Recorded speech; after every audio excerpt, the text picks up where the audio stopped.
Let's face it, the Ukrainian summer counteroffensive did not meet the expectations of many.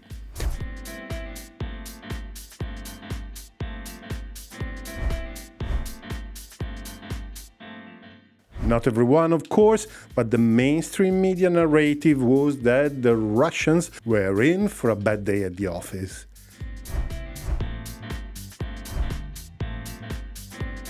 Come on, this was the first offensive in history with a trailer.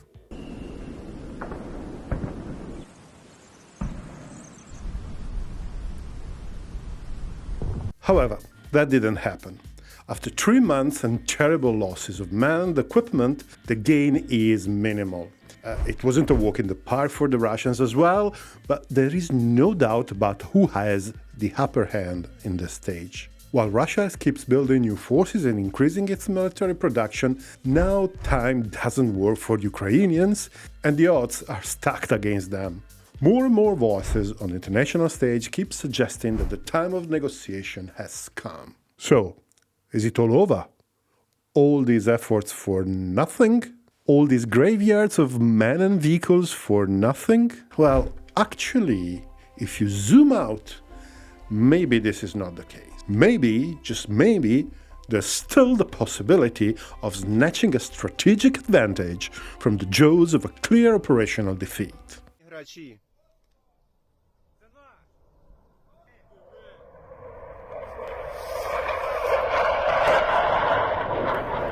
At the beginning of the offensive, there was an alleged leak of an alleged Ukrainian plan for an alleged push to the alleged Sea of Azov. Well, actually, the sea is not alleged. The sea is actually there. The objective was clear. Sever the land bridge between continental Russia, Kherson and Crimea. This, combined with the destruction or the damage of the Kerch bridge, would have isolated Crimea, making the Russian logistic unsustainable. If the plan succeeded, it was probably just a matter of time before the Russians had to abandon the peninsula. Now, the land bridge has a variable depth.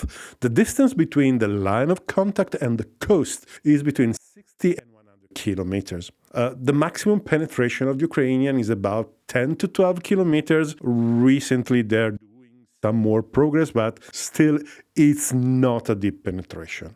And this happened in one of the areas that are relatively far from the coast. So at this rate, that would take 2 years to reach the sea, and it is unsustainable in terms of losses and logistic effort. So, well, it seems that Ukrainians don't have a chance. Actually, that land bridge is much, much easier to cut than it may seem.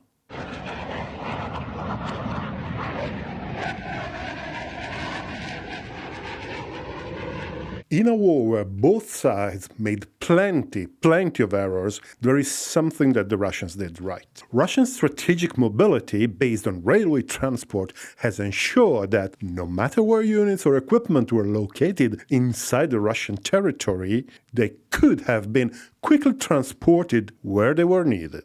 Russian logistics is heavily based on railways, and in general, roads are for proximity logistics.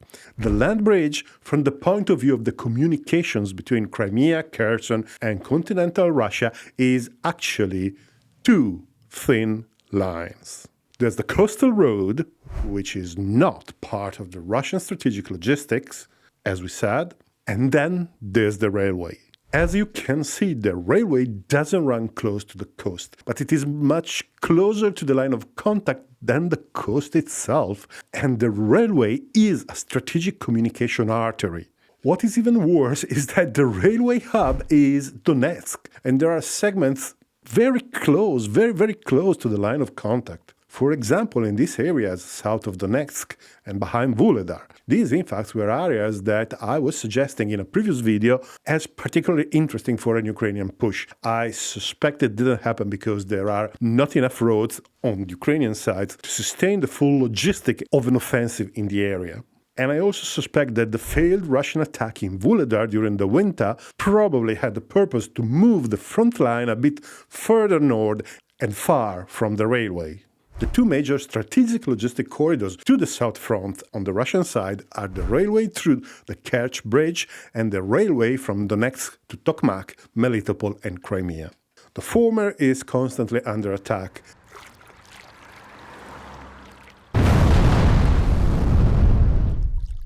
The latter is much closer to the Ukrainian forces than the coast. Cut it, and half of the Russian logistics in the south is gone, and the effect won't take long to become clear to see for everyone. To be honest, I'm probably dramatizing a bit, because the coastal road will still be open, and there are plenty of ferries in the Azov Sea that could be commandeered for military use. In fact, for example, there are 9 ferries in service through the Kerch Strait, despite the bridge. Also, Mariupol is a large port capable of up to 30 million tons traffic a year, and it's still largely functional.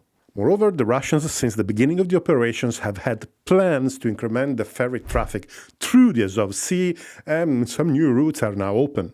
And the maritime traffic would probably be much more complex to hit for the Ukrainians than the bridge, in a water body surrounded by friendly forces and defenses. Now is no longer the beginning of the war, where the surface-to-air defenses were still badly organized, and I believe it would be very difficult for the maritime drones to enter the Sea of Azov undetected.